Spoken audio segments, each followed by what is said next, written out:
What's up, YouTube? So I just want to give you some travel tips when you travel to foreign countries, because I've traveled to a lot of countries and I figured this might help you, because I hope that everybody watching this channel is traveling. It's called Motivation and Travel Channel.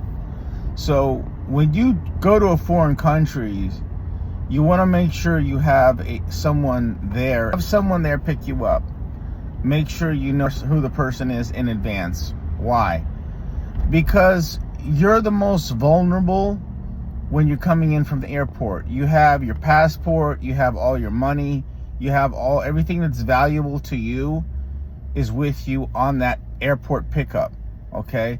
So if something happens and your stuff gets robbed, you're screwed. If you're in a foreign country and you lose your passport, you're going to be stuck there for weeks. It's going to take a long time, and it's going to be very, very expensive really, really quick, and you're not going to like it. So understand this. You're the most vulnerable when you're coming from or going to the airport. So make sure you got that transportation on lockdown.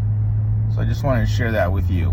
I'll give you a couple suggestions. Ideally, what you should do is to the Airbnb host, see if they can make arrangements for you. You might pay a little bit more for the transportation service, but your safety is worth it.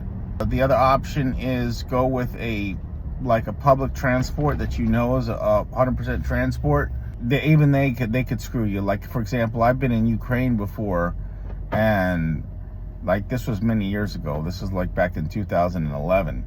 I had no idea. I had to pay. I had to pay to get where I was going. I didn't know if they were screwing me over, but I said, how much is the price? How much is I need to get to this destination? Ask before. Make sure if you have to take a taxi, try not to take a taxi unless you have to. But if you take a taxi, ask them, how much is this going to cost me before you get in the cab? They will know. They have an idea. I said, well, this is the location I need to get to.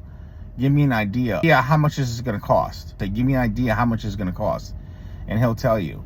But understand this. Know what the price is, or an idea what the price is before you get in the cab. And if you get screwed over, like I said, I don't. There's not much you can do other than the self-awareness aspect of it. Especially if you're in an African country or some of these countries to where there's really no support. If you're in Russia or something, or you're in Venezuela, or you're in like I said, in Somalia or something like that, you don't want to get in a fight and have to call the police. Somebody calling the police on you.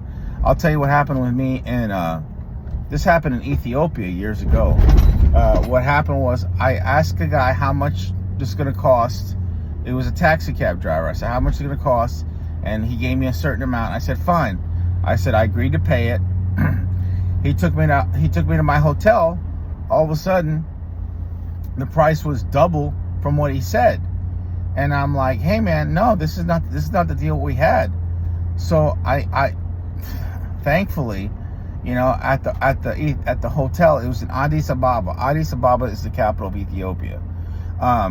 When I got to the hotel, the guy that worked at the hotel knew the game, and he knew what the guy was trying to do. And I came with the guy and I said, hey, look, I'm giving you the money. Here's the money, and I'm out. I'm not giving you any more. And he's like, oh yeah, I'm going to call the cops. I'm going to do all this stuff. And the guy from the hotel took care of it, because the hotel wants to protect their guests. The moral of the story is, know the amount of money before you get into the cab. Make an agreement before you get in the cab, and have a contingency plan. Okay, take care. God bless you. Thanks for watching.